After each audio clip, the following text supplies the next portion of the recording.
नमस्कार दोस्तों, dream class की चैनल पे आपका स्वागत है। दोस्तों, जैसे लास्ट वीडियो में मैंने आपको दिखाया था हमने कैसे बैकग्राउंड चेंज करने के बाद पैटर्न फिल की थी और पैटर्न के साथ साथ कलर फिल भी हमने किया था।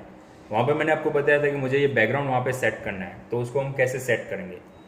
तो चलिए दोस्तों, आज हम वही देखते हैं कि बैकग्राउंड को उसमें कैसे सेट करेंगे। बैकग्राउंड सेट करने के बाद अगर बैकग्राउंड भी थोड़ा लाइट रखना है तो वो कैसे रखते हैं।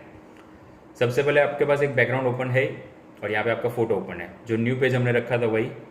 अब बैकग्राउंड को क्लिक करके माउस के लेफ्ट क्लिक से डायरेक्ट आप ड्रैग करके लेके आइए, तो वहाँ पे डायरेक्ट बैकग्राउंड सेट हो गया। लेकिन इसमें आपको एक चीज़ ध्यान रखनी होगी दोस्तों, मूव टूल का खास ज़रूरत है। कभी भी अगर फोटो को मूव करना है तो मूव टूल कंपलसरी आपको यूज़ करना है। यहाँ से डायरेक्ट क्लिक करके मैंने यहाँ पे रख दिया। लेकिन यहाँ पे भी कैसे आया, क्योंकि कर्सर मेरा बैकग्राउंड पे था। अगर लेयर पे कर्सर होता तो फोटो डायरेक्ट उसके ऊपर, मतलब जो ऑब्जेक्ट होगा, जो भी, जैसे वरुण धवन है, आपने खुद का अपना फोटो रखा है तो वो हाइड हो जाता है। तो ऐसी सिचुएशन में क्या करें, ऐसी सिचुएशन में आपको क्या करना है कि जो ऑब्जेक्ट आपने सेट कर दिया है जैसे बैकग्राउंड, तो वो लेयर 2 है, उस लेयर 2 को क्लिक करके लेयर 1 के नीचे लेके आइए, जिससे आप देख पाएंगे कि आपका जो भी फोटो लेयर 1 पे था वो उसके ऊपर आ गया। अब यहाँ से आप देख सकते हैं, लेकिन अभी भी आप देख रहे हैं बैकग्राउंड कुछ सेट परफेक्ट नहीं है, तो उसको कंट्रोल टी फ्री ट्रांसफॉर्म कीजिए और कंट्रोल माइनस करके पेज छोटा कीजिए, जिससे आपको मालूम पड़ेगा आपका बैकग्राउंड कितना बड़ा है और आपका पेज कितना छोटा दिख रहा है। तो यहाँ से सेट करते हुए आपको ध्यान रखना है, अल्टर शिफ्ट ध्यान रखना है, उसको छोटा करके यहाँ पे सेट कर देंगे।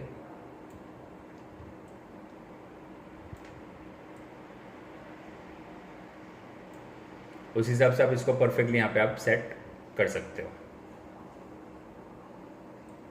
अब जैसे मैंने परफेक्ट सेट किया, एंटर दे देना है और कंट्रोल प्लस करके आप देख सकते हो आपका उस हिसाब से वहाँ पे फोटो सेट हो चुका है। लेकिन आप लेयर में जब आप देखने जाएंगे तो आपके पास 3 लेयर दिखाएगा, क्योंकि एक बैकग्राउंड लेयर तो फिक्स है जो नॉर्मल आपने लिया था फर्स्ट पेज। ये लेयर 2 जो हमने बैकग्राउंड रखा है उसको आई क्लोज करके भी आप देख चेक कर सकते हो। अब जैसे मैंने आपको बताया था कि लेयर तो हमने सेट कर दिया, उसके हिसाब से हमारा फोटो भी परफेक्टली सेट हो गया। तो क्या इसमें हम फोटो को वापस सेट नहीं कर सकते? ऑब्वियसली कर सकते हैं, क्योंकि लेयर है तो लेयर 1 पे क्लिक करके आप उसको जहाँ पे सेट करना चाहें वहाँ पे परफेक्टली आप सेट कर सकते हो। लेयर को, जो भी फोटो को अगर आपको मूव करना है तो माउस के क्लिक से हो जाएगा, लेकिन अगर आपने उसको कंट्रोल टी करके किया है तो प्रॉपर मूव करेगा। इवन साइज में भी आप उसको छोटा बड़ा सेट कर सकते हो।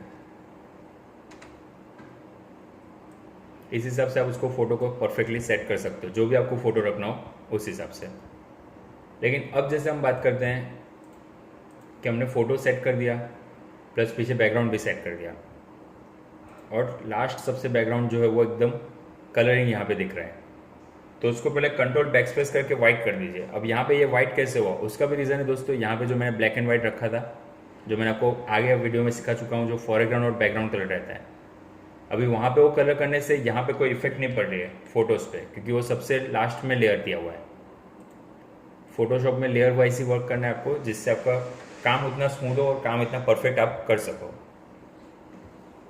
तो जैसे मैंने आपको बताया कि यहाँ पे हमने फ़ोटो सेट किया, लेयर 1 पे हमारा जो ओरिजिनल फ़ोटो था, लेयर 2 पे आपने बैकग्राउंड सेट किया, उसके बाद लेयर जो 3 है, बैकग्राउंड जो है वो एकदम ब्लैंक है।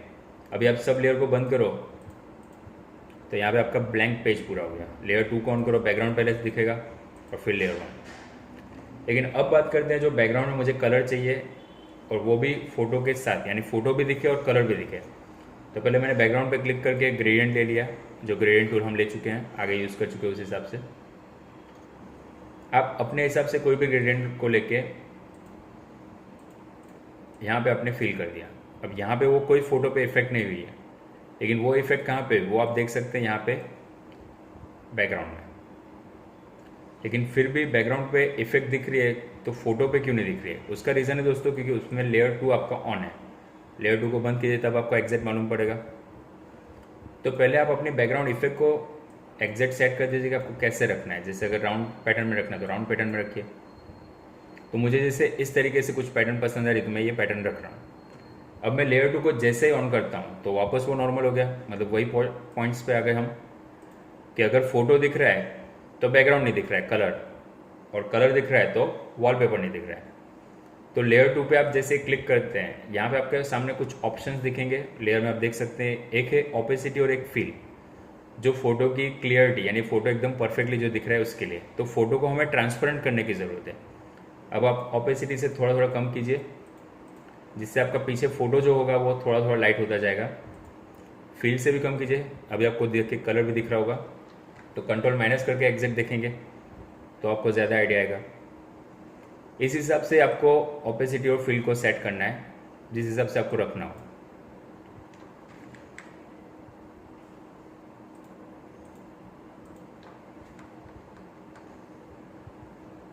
तो लेयर की ऑपेसिटी उसी हिसाब से आप परसेंटेज में सेट कीजिए जितना आपको सेट करना है।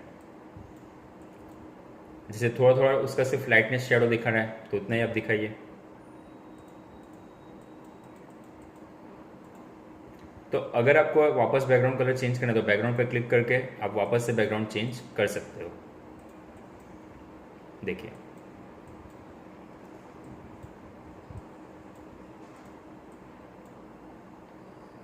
कुछ इस हिसाब से। और वही लेयर 2 को वापस थोड़ा डार्क करना हो तो डार्क कर दीजिए। तो दोस्तों इस तरीके से आप अपने बैकग्राउंड को सेट करके उस हिसाब से आप अपना सेटअप कर सकते हो। कोई भी फोटो को आपने पहले कट किया है, कट करने के बाद न्यू पेज पे लेके गए, वहाँ पे कैसे बैकग्राउंड वॉलपेपर सेट किया और उस हिसाब से हमने कलर दिया। तो दोस्तों ये चीज़ हुआ हमारा एकदम परफेक्टली जो हमने इसमें वर्क किया। तो दोस्तों इस तरीके से हम फोटो एडिटिंग में करके अपने बैकग्राउंड को चेंज कर सकते हैं। अब दोस्तों एक और ख़ास चीज़ बताना चाहूँगा कि ये जनरली आप एडिटिंग कर रहे हो, तो इस हिसाब से आप कितना मैक्सिमम और एडिटिंग कर पाओगे वो हम आगे बहुत सारे वीडियोस में देखेंगे। तो दोस्तों ये फोटोशॉप की जो भी मेरी आपको वीडियो पसंद आए तो उसको लाइक कीजिए, कमेंट कीजिए और शेयर ज़रूर कीजिए। अगर दोस्तों आप न्यू यूज़र हैं और अभी तक आपने हमारे चैनल को सब्सक्राइब नहीं किया है तो जल्दी से जल्दी आप सब्सक्राइब कीजिए, जिससे आपको आने वाली वीडियोस मेरी नोटिफिकेशन में मिलती रहे और ज़्यादा से ज़्यादा आप अपना कंप्यूटर नॉलेज गेन कर सकें। धन्यवाद।